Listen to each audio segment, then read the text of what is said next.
When unboxing your mirror, you will find a set of instructions on the top. Those are for if you ordered an Axia alloys clamp specific to your roll cage tubing size.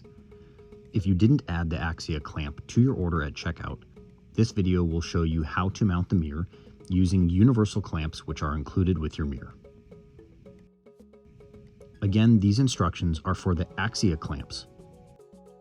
Here is the hardware that comes with your order. Remove the mirror from the packaging.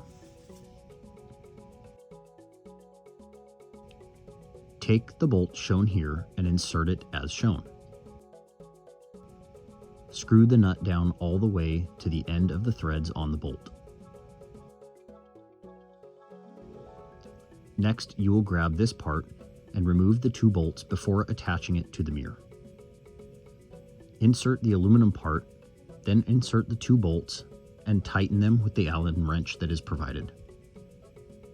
You want to tighten this part at least to the point where the two pieces shown here sit flush with each other. Tighten these bolts more if you would prefer less movement in the mirror. The universal mount shown here is set up for a 1.5-inch tube with the thin rubber spacer. The 1.75 and 1.85 uses the thicker spacer, and the 2-inch tubing uses the thickest spacer of the three. There is also a rubber spacer shown here that can be used to protect the paint on your tubing or used to create a more tight fit on the clamp. To change the spacer size, simply remove all 4 bolts from the clamp. Select the desired size spacer and apply them to the clamp.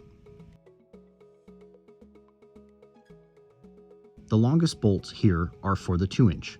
The middle bolts are for 1.75 and 1.85, and the smallest bolts are for the 1.5. To attach the mount to the mirror, screw the mount on to the bolt until it seats up against the jam nut that you previously screwed on. Once you're happy with the position, use a wrench and tighten the jam nut to the mount. The black wire should go to a proper ground in your vehicle. The red wire needs to go to a 12-volt power supply, preferably using a 5-amp fuse in line.